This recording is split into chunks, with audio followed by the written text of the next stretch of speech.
সূৰ্যকুমাৰ যাদৱে অকলে IPLৰ সকলো হলাই দিলে বুলি ক'ব লাগিব আৰু বৰ্তমান সময়ত আপোনালোক সকলোকে মই জনাই দিব বিচাৰিছো যে দুটা দল 2024 বৰ্ষৰ IPLৰ প্লে-অফত একেবাৰে প্ৰৱেশ কৰি গৈছে আৰু চাৰিটাকৈ দলৰ মাজত এতিয়া তয়াময়া যুদ্ধ আৰম্ভ হ'ব বুলি ক'ব লাগিব যিয়ে নেকি মাত্ৰ দুটা ঠাইহে এতিয়া খালি আছে সেই দুটা ঠাইত চাৰিটা দলৰ মাজত এতিয়া হ'ব যুদ্ধ কোন কোন হে ৰেচত আছে কোনে কোনে প্লে-অফ ৰাউণ্ডত যাব সেই বিষয়ে আজিৰ এই ভিডিওটোত আপোনালোকক জনাবলৈ চেষ্টা কৰিম আৰু প্লে-অফৰ যেটো ৰেচ সেই ৰেচটো এতিয়া বহুত বেছি ৰোমাঞ্চকৰ হৈ গৈছে বুলি ক'ব লাগিব অকল চাৰিটা দল এতিয়া আছে সেই চাৰিটা দলৰ ভিতৰত দুটা দলহে নেক্সট ৰাউণ্ডত যাব কিন্তু প্লে-অফ ৰাউণ্ডত ইতিমধ্যে দুটা দলে প্ৰৱেশ কৰিছে বুলি একেবাৰে কনফাৰ্ম হৈ গৈছে গতিকে বহুত বেছি এটা ইন্টাৰেষ্টিং ভিডিও হ'বলৈ গৈ আছে সূৰ্যকুমাৰ যাদৱে সকলো হলাই দিলে বুলি ক'ব লাগিব অকলে তেখেতে 2024 বৰ্ষৰ IPLত বৃহৎ খেলিমেলি বা হাল খলনি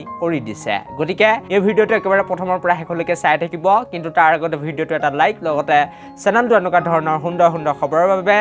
এতিয়াই সাবস্ক্ৰাইব কৰি ল'বলৈ নাপাহৰিব আৰু আপোনালোক সকলোকে মই জনাই দিব বিচাৰিছো যে ৰাজস্থান ৰয়েলছ আৰু কলকাতা এই দুটা দল নেক্সট ৰাউণ্ডত অৰ্থাৎ IPL 2024ৰ প্লে-অফ ৰাউণ্ডত ইতিমধ্যে প্ৰৱেশ কৰিছে কাৰণ যেতিয়াই কালিৰ দিনটোত বা খন্তেক সময়ৰ আগতে SRHৰ দলটি মুম্বাই ইণ্ডিয়ানছৰ হাতত পৰাজিত হয় তাৰ পাছতে এইটো এটা কনফাৰ্ম হৈ যায় যে 16 পইণ্টেৰে যেহেতু দুটা দল এতিয়া একেবাৰে টপ 2ত লাগি আছে এই দুটা দল এতিয়া নেক্সট ৰাউণ্ডলৈ যাব ইয়াত কোনো বেলেগ প্ৰশ্ন নাহে গতিকে এতিয়া 12 পইণ্টত তিনটাকৈ টিম উলমি আছে বুলি ক'ব লাগিব এটা টিম হৈছে SRH তাৰ লগতে আনটো টিম হৈছে লক্ষ্ণৌ আৰু CSK মুঠতে তিনটা টিম 12 পইণ্টত তাৰ পাছতেই আৰু এটা টিম 10 পইণ্টত উলমি আছে বুলি ক'ব লাগিব সেই টিমটো হৈছে দিল্লী কেপিটেলছ গতিকে এই চাৰিটা টিম মই যিকেইটা দলৰ এতিয়া নাম ললো SRH LSG Chennai super Kings আৰু দিল্লী কেপিটেলছ এই চাৰিটা দলৰ মাজত এতিয়া তয়াময়া যুদ্ধ আৰম্ভ হ'ব বুলি ক'ব লাগিব আৰু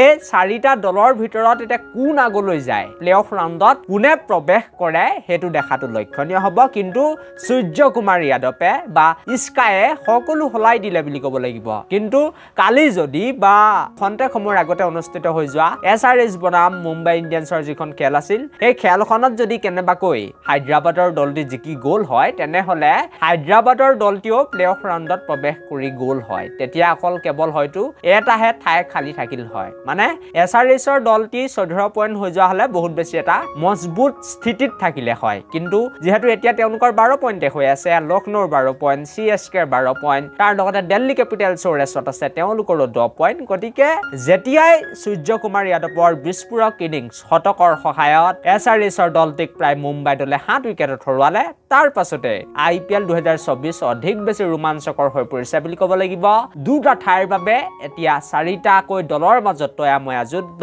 আৰম্ভ হৈছে বুলি ক'লো বেয়া নহ'ব গতিকে এই ভিডিওটো ইমানেই আছিল thank you for watching this video